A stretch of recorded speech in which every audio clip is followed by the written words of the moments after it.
All right, Chris, this is a kind of a really present some future for me. So, and this is a present future. This is data centers. So it's a topic that is on a lot of people who in our industry. I work in energy. You work in analysts who are dealing with AI. And I can tell you right now, there's a lot of things happening. And I want to kind of coin this the dark side of data centers. Mm, So I put out a LinkedIn post a couple days ago.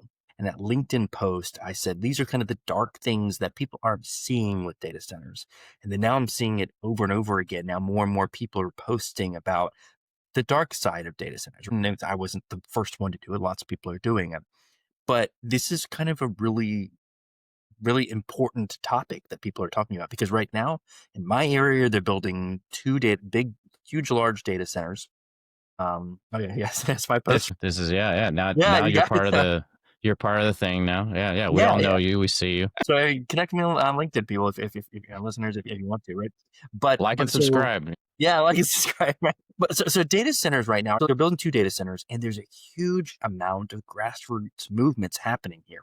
So one thing that came out of this, so in my area is in a rural part, everyone thinks, oh, these are going to be near cities and stuff like that. But there's a rural part of Georgia where they built a data center. And what happened is the aquifer actually got polluted.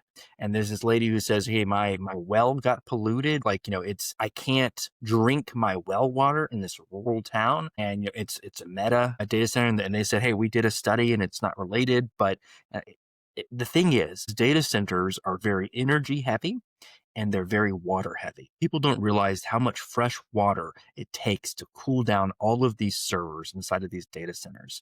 So one of the ones that's getting, so yeah, that's the one that was done by BBC Mm. in an area near where I live. It's a rural part Mansfield, of Georgia. Georgia. You live Yeah. there? Yes. So I don't live in that part, but I live close to that. And what's happening now is so they're talking about building a data center on Lake Lanier, which is the largest freshwater source of water for the Atlanta area, the millions of residents. And what people don't realize, so we're in this period of not drought, but a couple of years ago, we were in a drought. And there was danger and there were water wars happening with Florida. We had to release water down to Florida for their seafood industry, and all of this stuff was happening. And what we were saying was, that it was a big issue. You're already having water wars. So now we're Yeah. talking about building data centers on a scarce resource in an area that is only expected to grow % over the next couple of years in the Atlanta area. And putting a data center that uses about the same amount of water as about 50,000 people a day on this freshwater source. And so that's a huge issue. And not only are people concerned about that, they're also concerned about the electrical consumption because rates are actually rising in this state, as among many states. And what the crazy thing is about last year, they were saying there was going to be about, I think they said 3% of the electrical generation being utilized in the United States was due to data centers. That is actually expected to quadruple to about 12% by 2030. 12% of all the electricity produced in the United States will go just to powering data centers. That is so high. Yeah, so people are really concerned. They don't want the area, they're saying they're really big, ugly buildings. They don't create many jobs. You might have 100 people who might operate in a data center to make sure the servers are still operating and things like that. So that's not a huge boon. The data center companies, the big, hyperscalers, Meta, Amazon, all of these groups are saying, well, it's going to be millions of dollars in tax paying money. But there are serious issues here. So, Chris, Yeah. tell me, what are your thoughts about this? Is this happening in your area as well? So the thing is living in the Northeast, right? We live around a bunch of IT in general. I think anywhere where you have a lot of population, you're actually going to have a lot of data centers in and around. It's powering the areas. It's powering, in some ways, like the infrastructure as well as the industries that are going to be driving the future of whatever you're building. So yes, of course, the Northeast. I actually did find a pretty good map. Let me see if I can find it in just a second. Yeah, this is it. Let me share it with everyone so everyone gets a feel for where the data center future is going to be. So this is it. And you can see it's actually roughly around the entire country, but it's frankly around where people live and like where the industry's at. And so, the largest cities, Seattle, obviously the West Coast, all over Florida, all over Texas, and of course, really the Acela corridor. Oh, what do we see here, right? Where there's populations, where there's industry, where there's the future of where America's going to go. It's essentially it's what needs to power the future of the American economy.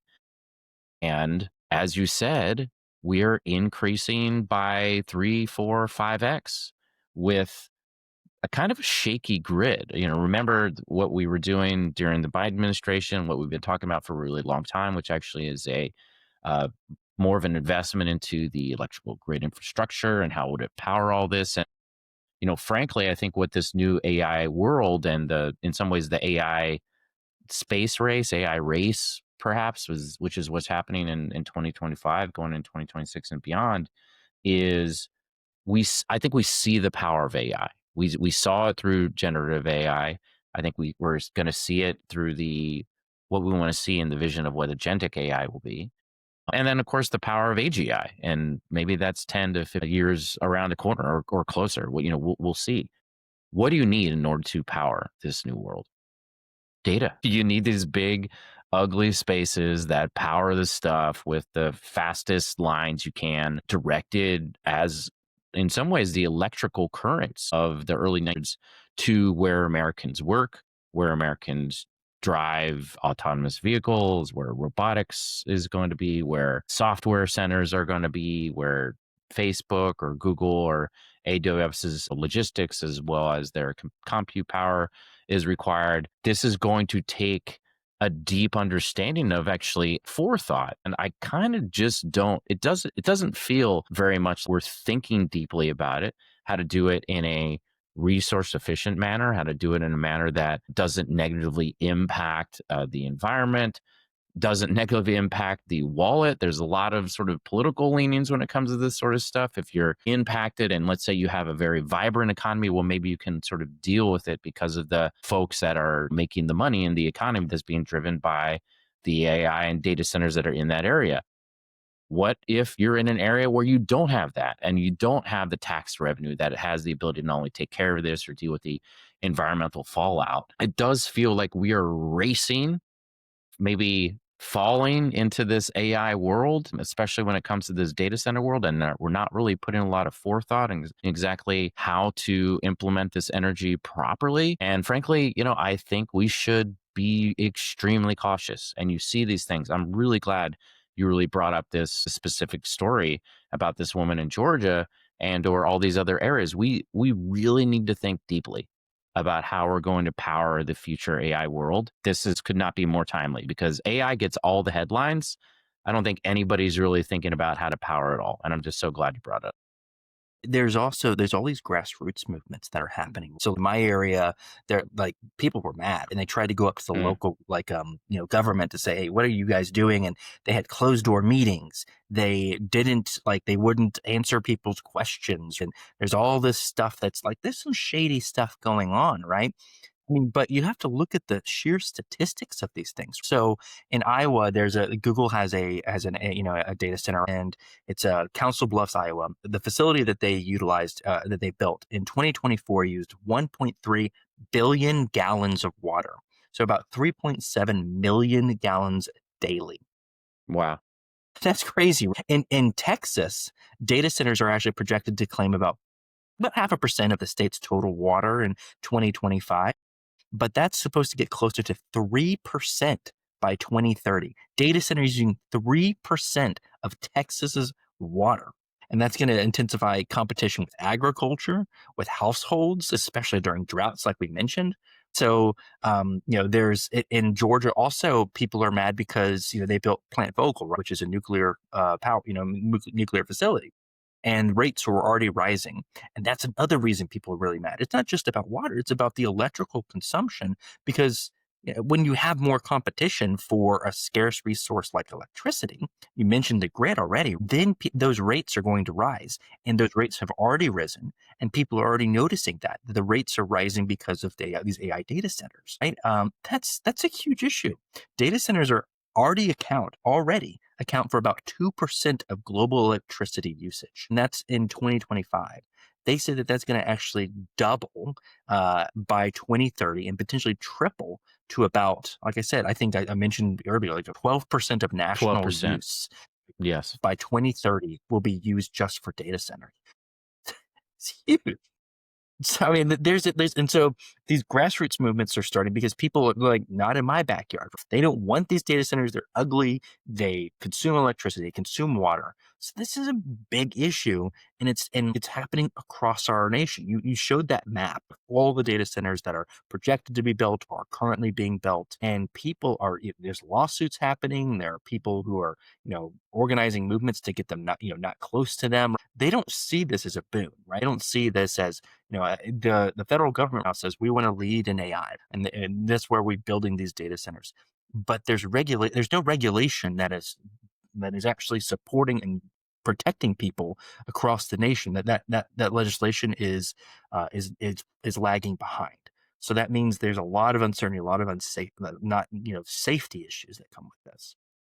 Whenever you have this, no, no, whenever you have this thing, this explosion in an increase in something, which by the way, I think there's nothing that's discounting the fact that AI is going to have a big impact on how we do everything, how we implement biotech, how we implement efficiencies within work, how we get to a place where autonomous vehicles is actually something that actually can be delivered.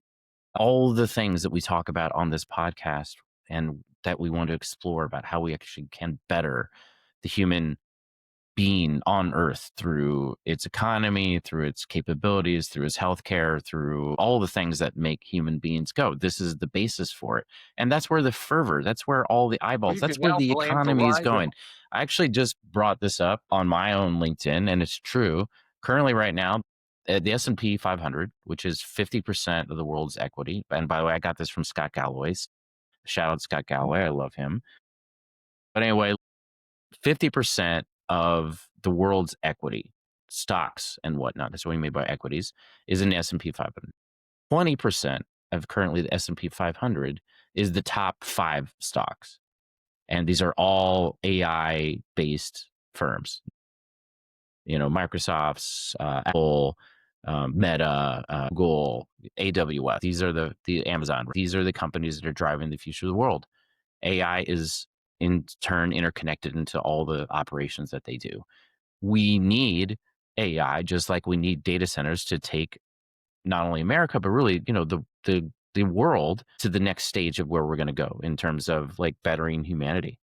Um, but just like electricity brought us to the modern era, and we had to create an infrastructure and be able to use it properly and make sure it was implemented in an economic way, as well as in some ways, the government had to invest in a way to make it possible to be able to put it both in New York City and in Council Bluffs, Iowa, and be able to implement it in a way that made sense and didn't incur in people's lands and had every people, be able to use it and invest in it and purchase it in a way that made sense. We're going to have to do the same thing when it comes to this AI world. And frankly, I think you're hitting the nail right on the head when it comes to these really important things we need to think about. Number one, okay, grid planning. We have to plan. We're going to have to better the infrastructure of not just America, but actually most of the global infrastructure to deal with AI and data centers. We've already dealt with the same issues when it came to the combustible engines and how, whether it's combustible engines, whether it's shipping, whether it's all the things that create greenhouse gases, those are creating obviously issues when it comes to potential issues, at least with anthropogenic climate change. And of course, that's led to some of the issues that we have currently when it comes to the heating of the planet in general. But we could have done that and planned a little bit better. We can do this now when it comes to AI data centers. We can think deeply about it. We can create more efficient grid systems. We can create, whether it's renewable energies combined with the cleanest petroleum energies we can, some sort of combination. We can do this and feed the AI data center issue. And I do frankly think it's going to take probably a multi-tiered, both petroleum based, whether it's natural gas, some coal, maybe even some oil, combined with, of course, the renewable energies that I think we hope will be eventually 100%. So that's a part of it, planning for that. Sure. Two, operating these things. In some ways, operating data centers may have to be similar to like how we operate electricity, which is done in this kind of private public partnership where it's the government has regulations. There's a certain deal in terms of how the energy is used, whether it is invested either with the government's help and or with the monies from the region where that particular energy is being propelled at. And I think that's where these issues are, where it's like it's the increase is so high. So it's like, oh my God, people are getting a sticker shock. Well, because we actually haven't built that into the planning. So we really need to work on creating not only the legislature, but some sort of private public partnership between the government as well as these AI providers and the AI sort of leaders in the space to kind of figure out a way how to do this efficiently for the public, for obviously the private usage, for the folks that actually use it all the time. Very, very important. There has to be major policy and regulatory things that come along with that, right? Because if you have a private and public partnership, that there's a way to actually implement it. And then, I think the undercurrent behind all of this, of course, is the environmental impact. We cannot just do what we did when it came to our nuclear waste and just dump it in the Navsink River like we did, like 70 or 80 years ago when nuclear power was coming on, or any other ways that humanity has actually done lackluster work when it comes to dealing with these environmental issues. When it comes to environmental issues, I think a lot of people, they don't think about it because it's all over there, and it's the ice caps, and it was cold yesterday and it's warm today, and it's complicated for people to look at. But when Beverly there in Georgia is noticing that she's having an issue with her aquifer, with whether it's poison, whether it's an issue, that is real, Yeah. that is tangible. And we have to sort of wake up to these issues that this energy is important, but it needs to actually be delivered in a way that is efficient for the people that live around it, that's efficient for the pocketbook so it doesn't strain them in like inappropriate ways. And that is developed in a way where the planning is done proactively to think about how this can impact the broader world around it. So we really got to think deeply about this space. We really got to think deeply about how we implement it. Frankly, it's regional, it's national, it's global, and it's actually one of the most important things that's, I think, going to drive the future of the world. Cool.